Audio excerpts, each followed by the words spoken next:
Good day everyone, you're welcome to my YouTube channel. Today we have the following problem. This is involving the sum and integral.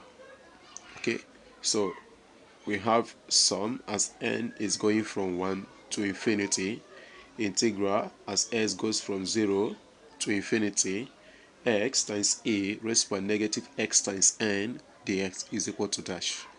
Okay, as we are looking at it, we all know that the gamma function is going to play its role here. Okay, now let us first take a substitution by saying let this xn equal to a particular variable. Okay, so we have let xn equal to, okay, let's say y.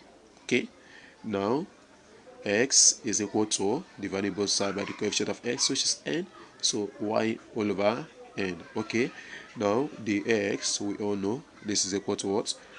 Dy all over n. Okay, so this is, we have sum. Okay, we have sum as n is going from 1 to infinity. Okay, integral, the limit remains the same as 0 as x goes from 0 to infinity. So why I say the limit remains the same is when we have xn as x is approaching 0, y is also approaching 0, xn as s is approaching infinity, y is approaching infinity. Okay, so we have, instead of writing x, so we replace x with what? Y all over n. So we have y all over n times e raised by negative y. Okay, the x will replace with what? The y all over n. So the y all over n. Okay, so we have sum as n goes from 1 to infinity. Okay, now we have this n here, and we also have this n, so that is 1 over n times 1 over n.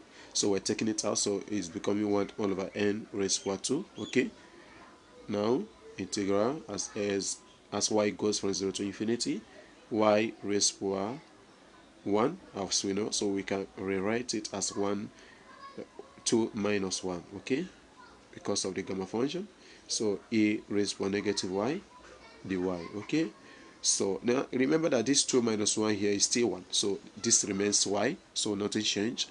So we have sum n goes from 1 to infinity. Okay, now 1 over n raised by 2 times, the whole of this is the gamma of 2. Okay, so we have gamma of 2, and take a note that the gamma of 2 is equal to 1 factorial, and this is equal to 1, since we know that the gamma of n plus 1 is equal to what?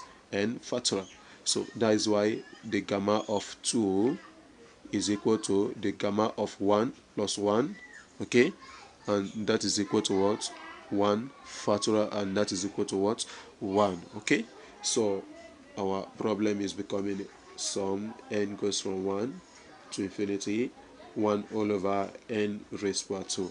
And this is the famous Bessel problem. This is the famous Bessel problem. Bessel problem solved by Leonhard Euler to be equal to what? Pi raised by 2 all over c. And this is the right answer to the problem. So we have the answer to this problem. So the answer to this problem is what? Pi raised by 2 all over 6. Thank you for viewing, and make sure you subscribe to my YouTube channel for more interesting videos.